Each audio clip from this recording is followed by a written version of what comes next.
பார்த்தவுடனேயே இவர்கள் எதிரிதான், நண்பன்தான் என்று அடையாளம் கண்டுகொள்ள முடியுமா? கடினமான செயல்தான். நம்முடன் நட்புடன் உறவாடிக்கொண்டே நமக்கு எதிராக செயல்படுபவர்கள் உண்டு.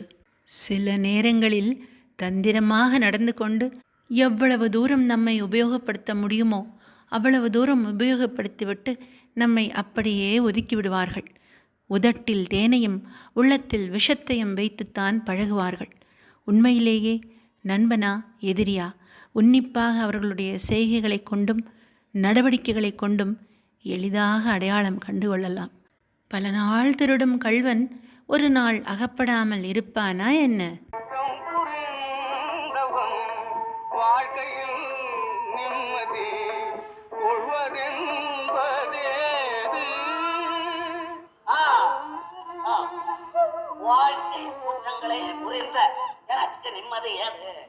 நம்முடன் நல்லவிதமாக பழகிக்கொண்டே பிறரிடம் நம்மை பற்றி மோசமாக பேசி இல்லாத வதந்திகளை பரப்புவார்கள்.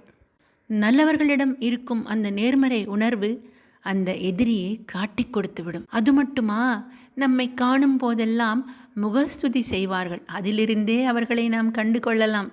உண்மையான நண்பர்கள் எப்படி இருப்பார்கள் தெரியுமா? நேருக்கு நேராக செய்த குற்றத்தை எடுத்து சொல்வார்கள்.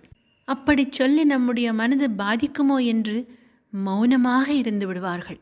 ஆனால் எதிரிகள் கண்ணியம் குறைவாக பேச்சு இருக்கும். நம் உயர்வு கண்டு மகிழ்ச்சி அடைய மாட்டார்கள்.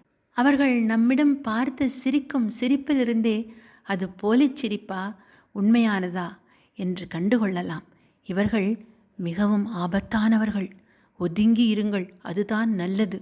முக்கியமாக சொல்லப்போனால் இவர்களிடம் மிக மிக எச்சரிக்கையாக இருக்க வேண்டும்.